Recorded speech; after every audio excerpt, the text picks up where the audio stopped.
Kim Jong-hong is a brave young firefighter, who leaps from a tall burning building to save a little girl. After taking the full brunt of the impact, Kim quickly recovers and goes to check on the girl who is reunited with her parents. He asks what's her name, but she doesn't reply. Instead, she leaves with her family without even acknowledging him. Kim then senses something strange, a shift in the atmosphere. Everything looks the same yet seems so different, so distant. Then he hears someone call his name and turns around to see a man and a woman formally dressed and smiling cheerfully. Out the side of his eye he notices a group of his fellow firemen surrounding a body. It's his body as he stares in disbelief and begins to freak out. The man and woman approach him and introduce themselves as Haiwan and Daik Chun, two of the three guardians who will be guiding him through the 7 trials of the afterlife. They tell him that he died on April 28, 2017. Right on time as Kim pleads with them to allow him one last time to see his mother, he is forcefully transported through a portal to the underworld. Outside the gates of the 7 trials, Kim is introduced to the third guardian. Kong Rim is a well-respected guardian as he had successfully guided 47 souls through the 7 trials in the past 1,000 years. Once they approached the gates, Daik Chun presents Kim's ticket into the trial of the 7 hells, and she is pleasantly surprised that it says he is a paragon, a person who lived a righteous life and died an honorable death.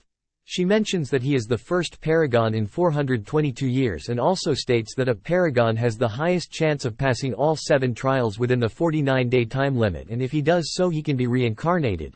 Then they enter through the gates. Their first stop is the Hell of Murder. If Kim had unjustly killed someone or did something that indirectly led to the death of someone, he will be tried, found guilty, and imprisoned here to suffer half a century of torment. Kim stands before the judge King Byeonzong as his charges are read aloud by the 2 insulting prosecutors of the underworld. They mention a colleague whom he had left behind in a burning building injured and trapped, and suggests that he had enough time to return and rescue him. Yet instead he left him there and the building eventually collapsed and killed him.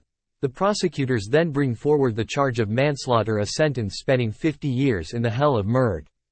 Kong Rim then stands before the court as Kim's underworld attorney. He begins his defense by replaying the incident for the court. When Kim attempted to help his friend, they were interrupted by the screams of other survivors injured and stuck within the building as well. The colleague told Kim to help the others and come back for him. After Kim got all the other people out of the building safely, he returned for his friend, but it was too late. The fire had consumed the building and it all came down, killing his buddy. Kong Rim tells the judge that after leaving his friend to help the survivors, Kim had saved 8 people's lives. 8 lives in return for one as a noble deed, and punishment would be unfair. King Byeonzong agrees and clears Kim of the charge before praising him as a hero. The guardians then lead Kim to the Hell of Indolence, a beautiful heavenly landscape. But don't let the view fool you, as just beyond the waterfall resides all the doomed souls. A large spinning crusher tortures all those that dared to seek refuge on the only visible patch of land, and those who try to escape into the pristine water are met with the razor-sharp bite of vicious piranhas. Just before the waterfall rests Queen Chagung. To her, Kim must present all the hard work he'd ever endured over his lifetime to prove he wasn't lazy and arrogant. The guardians then talk the queen through all the good, selfless work Kim had endured throughout his time as a firefighter. The queen is very impressed with everything Kim had done to benefit the lives of others. She asks what inspired such great deeds, and Kim simply says he did it all for money. Angered by this response, the queen says that since money was God to him, he worshipped the wrong God. She then instructs the prosecutors to lower Kim beyond the waterfall. As Kim gets closer to the edge, Kong Rim and Haewon jump in and try to help Kim. Kong Rim then pleads with the queen to look at the life of Kim one more time, but this time he offers a different perspective. Here he shows Queen Chagung that Kim's life was much harder than just his work as a firefighter. Apart from his usual day job, Kim worked various jobs at night and even looked for work on weekends without getting a single day of rest. Kim had undertaken all of this work to support his terminally ill mother and younger brother, who was studying to become a Supreme Court judge. Kong Rim ends his defense by saying that had Kim not worked for his family, they wouldn't be alive today.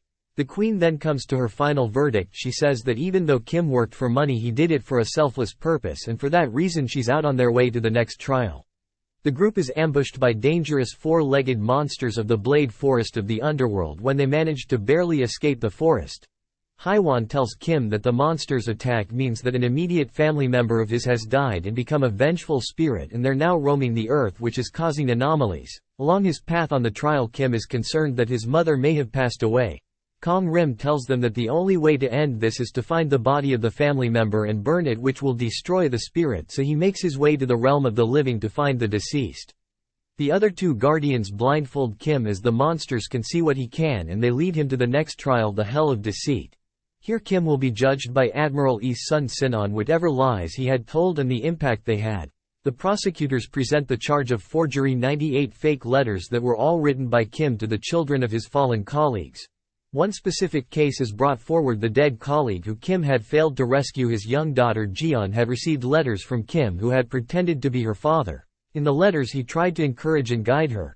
Kim explains that she was only a little girl and he wanted to give her some comfort, but the prosecutors asks if he ever took into consideration the despair she would feel once she discovered the letters were fake. Kim is lost for words, which angers and prompts the admiral to have his tongue removed. Dayak-chan then defends Kim by bringing forth even more fake letters, these ones addressed to his mother. In these letters Kim tells his mother of his wonderful family, his wife and son, and his amazing life. All of which were lies, as he was never married, neither did he have any kids. Dayak-chan states that had Kim not written these letters to his mother while she was battling in hospital, she may not have found the strength to fight and recover as she did. The prosecutors asked once more about the despair his mother may suffer once she finds out it was all lies, but Dayak-chan says that had he not written those letters in the first place, then those people may not have grown as much and moved on. The admiral is then shown how happy Kim's mom was when she read the letters, and how the letters inspired the little girl Jeon to write back to her father and thank him for all his encouraging words. Before moving on, the admiral then clears Kim of all charges and allows him to leave. On Earth, Kong Rim visits Kim's house to find his mother, who is a mute woman, and tells her that he came to pay his respects to Kim. When she closes the door to give him some privacy, Kong Rim confronts the spirit of Kim Soo-hong, Kim's brother, who had been hiding within the burning candle smoke.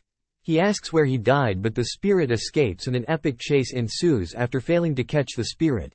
Kong Rim contacts Kim and the guardians at the Hell of Deceased and tells Kim that both his mom and brother are fine. As Kim rejoices, Kong Rim tells the other two guardians the truth about Kim's brother and says that it's best for the sake of the trials that Kim doesn't know. Kong Rim resumes his mission to find and destroy the spirit. While the group continued the journey to the next trial, along the way Kim tells Dayak-chan about a rice cooker he was supposed to gift his mother before he died as a thanks for all the delicious scorched rice she made him and his brother when they were kids. Also within the cooker he had left one last letter. In this letter he had written the truth about how he had lied in the previous letters just to make her happy and proud, and how he had missed her so much. The group then traveled to the Hell of Injustice, a place where souls are punished for up to hundreds of years for refusing to help those in need in the living world. Because Kim is a paragon, he gets a free pass through this hell without a trial. On Earth, Kong Rim goes to the military base where Kim's brother Soo-hong was stationed. He finds out that Soo-hong has been labeled a deserter and the military is looking for him, but it's quite odd that he would desert given that he was only a few days away from being discharged. Under the pretense of being a commander that's investigating the desertion of Soo-hang, he questions Lieutenant Park, who had placed Soo-hang on duty, and can easily make out that he's hiding something.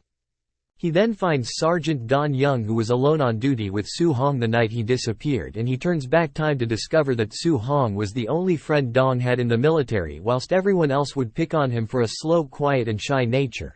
Soo-hong would encourage Dong Young by singing with him one particular song he wrote about being in the military to help him through the tough time. Kong Rim then travels back to the night when Soo-hong went missing. That night Dong Young was nervous and afraid, so he was playing with the safety of his rifle. He was scared that Soo-hang would soon be off duty and he wouldn't be there to deter his bullies. Soo-hong tells him that he'd come check up on him even after his discharge and that Lieutenant Park would look out for him as well. Right after they embrace, Soo-hong tells Dong Young to hold his rifle properly, and in trying to do so he fires one round into Soo-hang's abdomen. Soo-hang tells Dong Young to radio Lieutenant Park in him only. When Lieutenant Park rushes over, he decides not to report it and instead persuades Don Young to help him hide the body, all the while telling him it's what Soo-hang would have wanted. Kong Rim notices that Soo-hong wasn't dead that night. Instead, the two of them killed him by burying him alive to cover up the incident. After finding the body, Kong Rim decides not to destroy it but rather to save the soul of Soo-hang by helping him shed his vengeance in the underworld. The carriage reminds Kim of when his little brother wanted to go on the cable car. Dayak-chan tells him that she envies him as the guardians, who were also once mortals on Earth, are wiped at the memories of their past lives. An argument between her and Haiwan leads him to reveal to Kim that his brother is dead and he is the vengeful spirit. Kong Rim follows a drunk Dong Yen into a club where he spots the spirit trying to kill him. Another epic chase ensues with Kong Rim finally catching the soul of Suhang. He pleads with Suhang to give up and come with him in order to help his brother along the trial. But to his surprise, Suhang hasn't seen his brother in 15 years since he ran away from the family and he hates him. Suhang then escapes. Dong Young then arrives at Kim's mom's house and throws something inside before running away. Kim's mom discovers that it's a map leading to Suhang's body and Suhang also sees the map. Dong Young then attempts to do the unthinkable to himself. While Kong Rim watches him, Suhang then appears behind Kong Rim and pleads with him to save Dong Young's life and in return he'll do whatever he asks. Kong Rim reluctantly agrees while sternly stating that meddling in the world of the living will result in consequences. Along Kim's trial using Kong Rim as his voice, Suhang first sings the song he wrote to prove it's in as Dong Young can only see Kong Rim. Then he tells him that he has forgiven him and says that he should move on. Along the way, Kim and the two guardians go to the fifth trial, the Hell of Betrayal, where souls are punished for selfish betrayals by being trapped within a mirror and destroyed. Queen Song he lets Kim pass without a trial as he is a paragon of righteousness. To get to the next trial, the group must travel down a vacuum sinkhole which leads to the Hell of Violence. Here Kong Rim's meddling in the living world takes effect and the group falls hundreds of miles to their doom, or so they thought. Once Kong Rim is done, Kim and the other two guardians come to a halt and are presented in front of King Jin Wang in the Hell of Violence. Here Kim's charge is for beating his younger brother who was suffering from malnutrition for no apparent reason. It was after this incident that he ran away from home and never apologized for what he did, and his brother never forgave him. The guardians try to make their defense, but the king says no defense can be made, there is a clear victim and Kim was never forgiven. He swiftly rushes to his verdict while the two guardians try to help. Kong Rim tells Daik Chun to request a combined trial, but Hawan is extremely reluctant to go along with this. Daik Chun then requests a combined time trial and it is granted. A combined trial means that the charges will be presented in the next court along with the charges of that particular trial if the defendant is found guilty of all the charges in the next court. Then there will be additional punishments for the defendant and his guardians will be stripped of their duties and all the benefits of being a guardian. The group then heads over to the next trial, the Hell of Filial Impiety, where souls are judged on how well they respected their parents. Before they reach the court, Kim confesses to the two guardians that he wasn't a good son. His mom was dying of terminal illness and they had nobody else. His brother and he were starving each day and it was only a matter of time before they all suffer a terrible fate. So that night 15 years ago when he ran away from home, he tried to end their suffering. He tried to kill his mother while she was asleep, but his brother had woken up and tried to stop him, so he beat him up and ran away out of guilt. Had he gone through with it, he was going to crush up all of the sleeping pills and put them in the food the next day, and his brother and he were going to die as well. He never saw his mother or brother since then and only sent her letters. Here Wan is pissed after Kong Rim helped Su Hong restore his soul. Suhang sees his mother under the base and confront them about her son. Since she is mute, she has a message pleading with them to help her find her son over her chest. Lieutenant Park tries to stop her and pushes her away, which angers Su Hong. Eventually she shows Lieutenant Park the map, which infuriates him even more, and he shoves her to the ground after taking it from her. She is then carried into an ambulance on a stretcher. Witnessing this, Su Hong unleashes his vengeful spirit once more and he conjures up a huge tornado in pursuit of Lieutenant Park. This affects the Nether Realm once more and sand demons begin to attack Kim and the two guardians. After failing to free Lieutenant Park from Suhang, Kong Rim calls upon Haiwan to help him as a fierce battle ensues between both parties. Kim is slowly being swallowed by the ground once Kong Rim and Haiwan get parked to safety. Suhang witnesses his brother being swallowed by the sand and decides to end his pursuit for vengeance and restores his soul. As soon as he does so, the court of the final trial emerges. Before King Yomra, the Lord of the Underworld, reads out Kim's charge. He states that Kim had tried to kill his mother 15 years ago and for that reason he will be sentenced. Daik Chun pleads with the king, mentioning that Kim's mother was asleep during the incident and unaware of it, so how can he be punished for a sin against his mother that he didn't even commit and she doesn't even know of? King Yomra corrects her by revealing within the mirror of karma that Kim's mother did in fact know the entire time. She only pretended to be asleep when Kim was about to kill her. She cried as it broke her heart, but she knew that this would allow her children a better life, so she was willing to sacrifice herself for their sake. Upon finding out that his mother knew all this time, Kim falls to his knees and bursts into tears, pleading with Yomura to punish him as he deserves it. The prosecutors then read out all of the charges. As they do so, an earthquake interrupts them, and in the mirror of karma we see Su Hong enter his mother's dream while she is unconscious in the ambulance. He tells his mother that he has become a Supreme Court judge in the afterlife. He then reminds his mother about the day Kim had attempted to end their family. He tells her that even though Kim tried to kill them, he couldn't go through with it and ran away, but he didn't desert them. Instead, he stayed away from them out of guilt and worked like a slave his entire life to support them. Had he not done so, they would be dead anyway. Su Hong then forgives his brother and hugs his mom, and for the first time he hears her speak. She calls his name and tries to comfort him. She tells him that all of it was her fault, none of that would have happened if she was a better mother. Upon hearing this, King Yammer decides that there are no charges.